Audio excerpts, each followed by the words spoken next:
gardening for a long time. I love to grow stuff, and I was tired of sitting in front of a computer and working everyone else's schedule instead of my own. So I just really wanted to do my own thing, and thankfully I'm in a position that I actually am able to do that. So I'm really grateful for that. But yeah, I just want to grow stuff. So my name is Jenica Taylor. I'm with Daisy and Dill Red Deer, and my, I guess, big thing this year has been to change grass into garden. So I'm primarily converting people's front yards into productive growing spaces, and it's been a great adventure. I live right across the street from a nursing home, from a lodge, and I met this little grandma who was across the street. She rolled out in her wheelchair quite often and yelled across the street at me, "I like your flowers." It's like, "Oh, thank you." And I was like tending tomatoes, so it wasn't a lot of flower power, but then she yelled again, "They're really nice." And it's just like, okay, it warmed my heart. So I picked her a little flower that I had in the yard and took it over, and that was the start of our little friendship. And so Helen is really the reason behind all of this. So she loved growing flowers when she was on the farm, and then, you know, life happens, she's moved into town, she's in the lodge, whatever. But I would often cut her a little bouquet, take it over and have a little visit, and it was just a real spark of joy for both of us. You know, it brings a smile to their face, it warms my heart, and again, like the community building, that shared joy that these gardens can have for us is, you know, we just need to tap into that. There's so much there.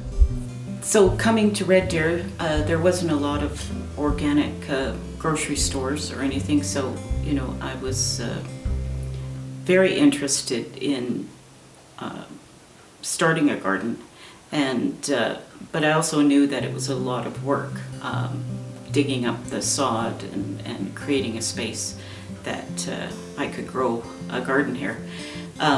So when I was visiting my friend, Jenica was living next door, and I saw what she was doing in her yard, and just the amount of work that she put into it and the amount of passion.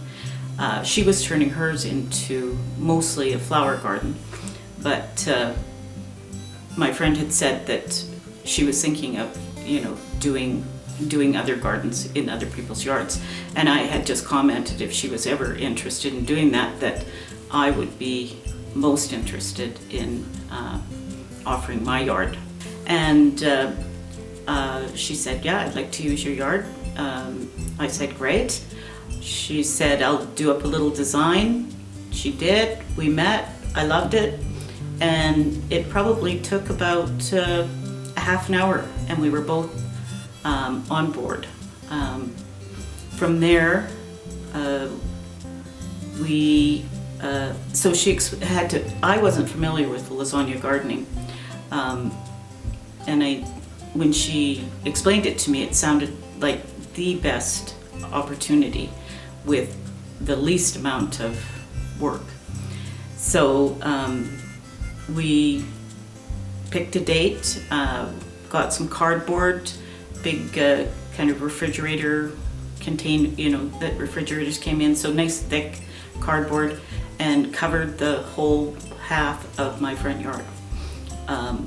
She fortunately had access to compost and soil from her father, and also access to a trailer that could deliver it. So she pulled up, we put the cardboard out, my husband helped, and then a few days later she pulled up with this great big trailer and turned it around in the middle of the road and backed it into our yard, and we started shoveling, and that's where it began. So basically this year it's been really a vision, and then they have come to me. I've approached a couple of folks just with the idea of, we've kind of chatted back and forth, and they've been excited about the idea of doing a front yard garden, but never been able to make it happen. And then it's just been word of mouth through friends of friends, and there was an article in the paper explaining a little bit more about front yard gardening, and then there was 2 others that approached me saying, hey, this would be cool to do. So we made that happen. The project seemed very simple and easy. The relationship between the 2 of us, we felt free to comment or ask for what we needed, and as far as I was concerned, there really was no hiccups. It was kind of a seamless project where, sometimes she'd have to bring her kids with her because she didn't have babysitting, and, I'd take them and go and play with them for a bit so she could get what she needed done. I guess I was always asking her what she wanted me to do, because she had a very clear idea of how she wanted the lasagna garden to be. So I was checking in with her a lot about why she was doing things the way she was, if she needed me to do something differently. So I would say we had no problems. I think we both shared a vision of what producing our own food could be, and we were sitting out on our front deck, and people would be walking by and stopping and talking. They would be coming and looking in the garden. I'd invite them in to have a look, and we'd start eating a few things out of there. Met many neighbors that I had no idea who they were, and we had the mayor of Red Deer stop by one day because he walks by here every morning, so he got to see it. And I had so many people just stop and say, oh yeah, I walk by here every morning, and I saw that article in the City of Red Deer Advocate, and is this the garden? And so I think it created a lot of interest in urban gardening. So as far as homeowner involvement and perception, I mean, no one's going to invite me to come convert their grass to garden if they're not 100% on board with having a really productive growing space to being different in the neighborhood as far as front lawns go, and as if they're not willing to have some sort of participation in the project. So primarily what I'm asking is that they keep up with watering, do the odd weeding. I'm not asking them to spend 3 hours every day weeding. I don't make my gardens to be that weedy, but I need to be able to access their place whenever I'm coming by during daytime hours. And then if they are, if they're going to be away for a period of time, I expect that they would let me know so then I can look after it for them in the absence. And their response has been phenomenal. I mean, everybody that I've been working with so far has been really excited about food production, changing our neighborhoods to be more productive rather than just a green grass kind of a look. And so they've been really willing to jump in and tackle it with me. Well, I think it generated a lot of interest in urban gardening, and I had a few people comment and say that they really would like to do the same thing, and weren't familiar with the lasagna gardening, where you don't have to dig up your soil, you don't have to dig up your grass. You can just put the cardboard right on top and carry on from there. And then hopefully maybe even this year or next year, as the grass is killed by the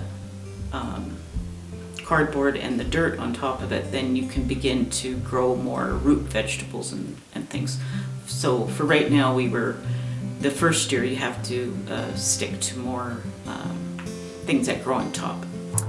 So the food, my goal would be for it all to be consumed locally. So in people's front yards, I am providing them with a food basket every week from the collective produce from the gardens. And then after that, I'm selling it off to market so that other locals can enjoy it.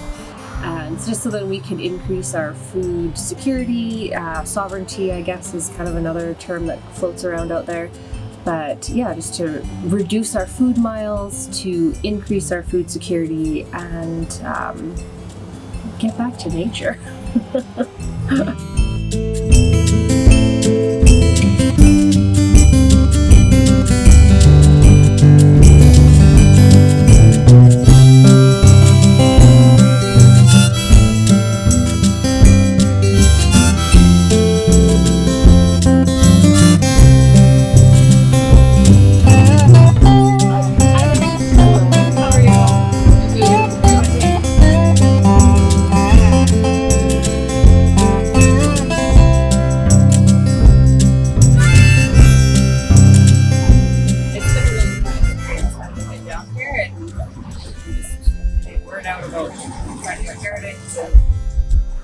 How much we grow locally and whatever, it's been fun that way. I've been pretty well received. I've had several repeat customers, so that's been really fun. And yeah, it's slowly coming.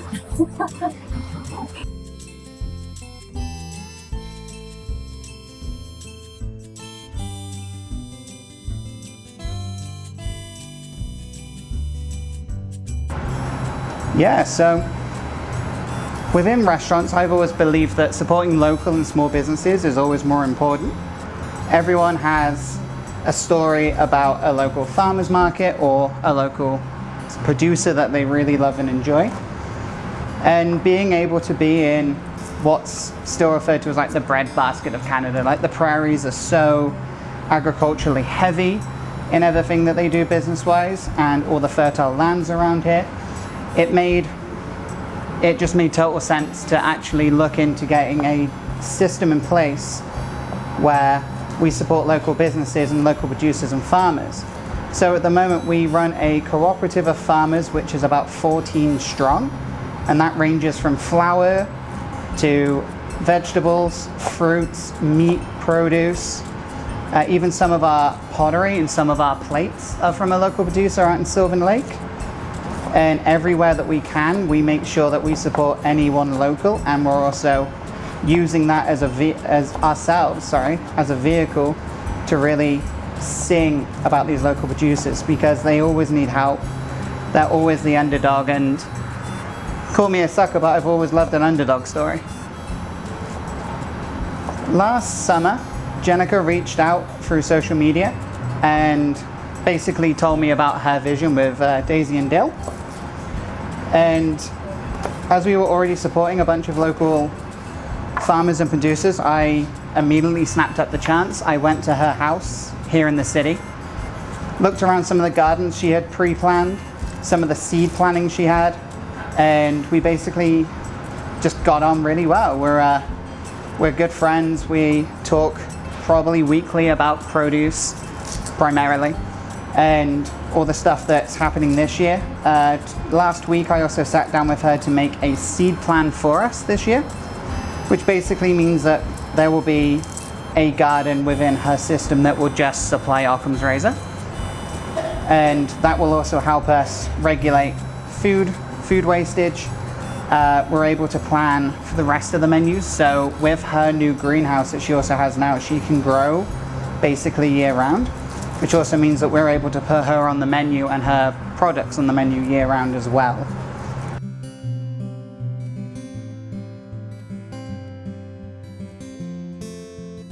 We are in the winterized greenhouse that Green Igloo has been building and experimenting with through the winter. So I started back in the fall being able to help build the greenhouse and then to winterize it so that we could do some growing all through winter time. I made the connection with Reagan through my front yard gardening. So she saw an article or post about me and my my front yard garden stuff, and so she wanted to have her yard made into a garden, which is awesome. And then later on through the season, she told me that she's the executive director of Green Igloo, which is amazing. And turns out that they are all about growing food security and increasing food sovereignty by growing locally. So my name is Reagan Solodki. I'm the executive director of Green Igloo, which is a not-for-profit with charitable organization status. We build greenhouses across the country in remote communities. So Green Igloo started out in 2015 as a student project at what is now called Toronto Metropolitan University by building some geodesic dome greenhouses in Nunavut. The idea was to use new technologies and to put in hydroponics towers in these greenhouses to help people with food security. So personally, I have worked in northern food security since 2015 as well. However, I was in Inuvik in the Northwest Territories. And the thing that I had learned, aside from folks from Toronto moving up to the north, is that electricity is expensive. What costs 13 cents a kilowatt hour in the south costs 79 to 90 cents a kilowatt hour in the north. So having an electrical based greenhouse project doesn't work as well. I took over Green Igloo in 2021 when I moved south, and now we're looking at moving back from hydroponics more into a soil based approach. People realized over the pandemic that there was a lot to be said for that soil-based therapy, getting in there, getting your hands dirty, and also growing your own food. And not just growing lettuce and spinach and kale and things that can grow hydroponically. Now, I know the argument is you can grow a lot of things hydroponically, but there's a lot to be said for the potatoes and the carrots and the onions and the beets and the turnips. These are things that are heavy and take up a lot of space on trucks and on planes going to remote communities. So we've kind of switched over in the last year and a half to building more greenhouses focused on lower power in greenhousing, using passive solar, using drip irrigation, mostly gravity fed, and trying to find ways to extend seasons using insulation, using thermal mass, and sometimes using small heaters just so that we can keep going and grow throughout the year. I moved to Red Deer in June of last year, and because I'm the executive director, the home office, the head office of Green Igloo moved with me, and so now I'm based out of Red Deer, and so is Green Igloo, even though our corporate office is still in Toronto. She's also super aware of stuff like permaculture, progressive agriculture, and understanding that the systems in place with some larger of the agricultural sector may need to shift. And she's using us as a basis of that kind of business model, that you can have good seasons of produce, bad seasons of produce, but you don't force the products themselves to grow by the ways of, heavy fertilizer or pesticides, insecticides, and have that permaculture system, but also make it open and transparent enough that a restaurant like ourselves can still plan menus, 2 seasons in the future, and have that leeway to pivot if we so need to as well. So, what did you think of her business model, growing produce on the front lawns of people's homes? How did that strike you? I think it's a super smart idea. Like, a lot of people these days, especially when it comes to summers and springs, a lot of people may not have enough time to do a lot of their own lawn maintenance.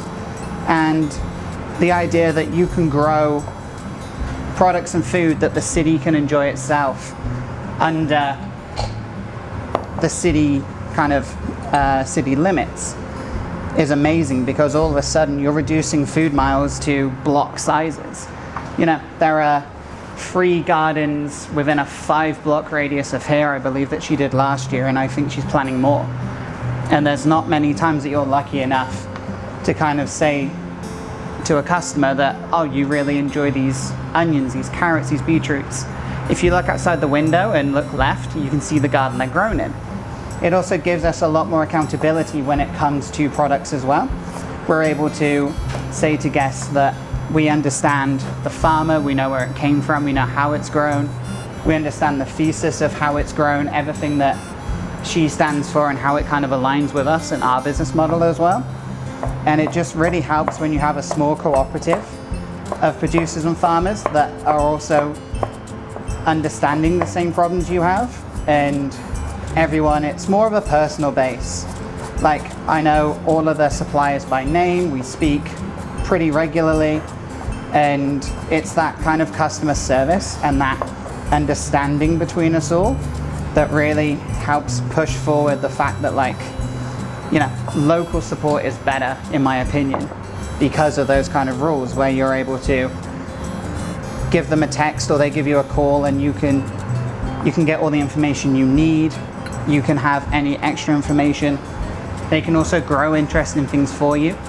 So this year coming, for example, myself and Jenica have been talking about growing hot peppers to make our own hot sauces. These are different peppers that have been crossbred from different producers and are things that you would kind of more struggle to find as a basic supplier for these goods.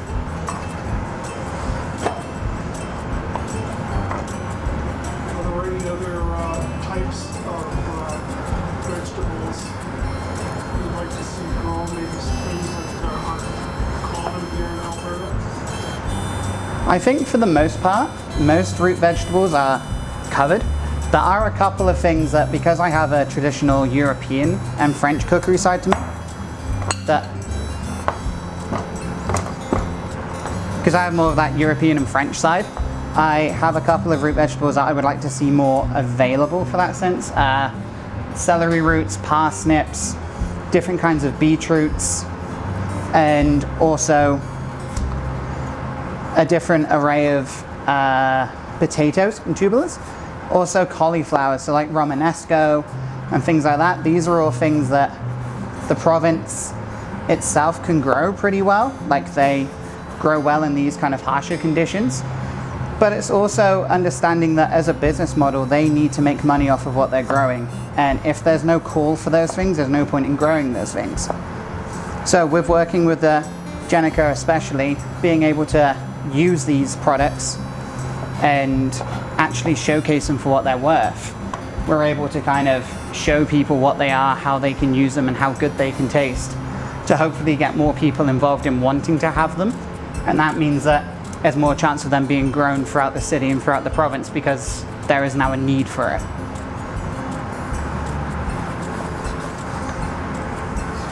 And over here I've got lettuce, carrots, green onions, beets, romaine lettuce, cauliflower and broccoli, kale, and leeks.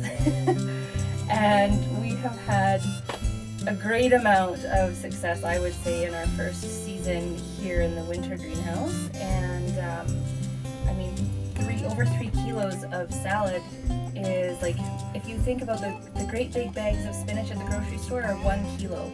So we've had 3 of those come out of these bins, and most of that has actually been harvested from 3 bins.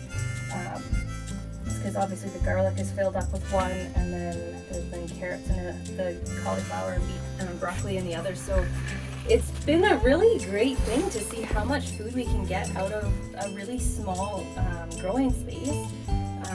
I mean, these bins are not quite 2 by 3, so times 3, you're looking at 6 by 12-ish, and you would have had enough salad to supplement every week for sure. And of course that can be scaled up and intensified again so that you could have more production too.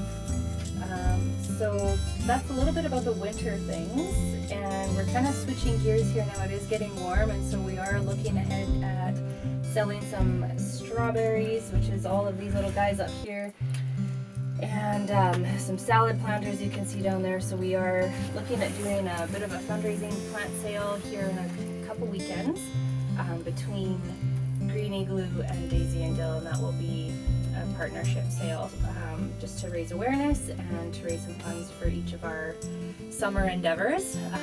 So that's kind of what we've got going on in here, but soon we'll have it even more filled with more tomatoes and more herb planters I've got stuck in my house right now, but they'll be coming over here pretty soon as well. So yeah, yesterday I had the great opportunity, I had a 4-H group come in here, and we had kids I think aged like 7 or 8 up till probably 13, 14. They all came in just to see what a season extension is all about. And so we had a great conversation, lots of good questions from these kiddos. And so they were able to harvest a bunch of my spinach and things that are ready. So that's why things look a little bare right now, but it was really good. We had lots of conversation about, you know, what you can do to extend the season here in Alberta and how much room there is on our shoulder seasons to utilize for food production. So simple structures such as this little hoop house, the planta, you can even just use, you know, something really basic like the floating row cover, or just even a plastic hoop. You can drape it over something, and that's going to increase that little zone by 1 to 2 growing zones typically is what you'll achieve with that. So I mean that just leverages our sunshine. It leverages the space that we already have that otherwise wouldn't really be usable at this point. So there's lots that we can do and lots more to learn and lots more to grow.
Gonna set up a meeting to look at where we're gonna go next, and I know she's expanding a bit, but into a couple other places. But yeah, no, I'm really looking forward to it. I mean, I'd get up every morning and go out in my pajamas and pick weeds, and you know, it took me maybe 20 minutes every second day to pick weeds, and I'd have my cup of coffee and people would be walking by, and so it created a real sense of community, that I was part of a community rather than, you know, if I'd just been in my backyard, the only thing, you know, I'd see the odd person walking in the alley, but this way it created interest. People were able to learn about it. You know, I'd always invite people up and have them come and talk to them about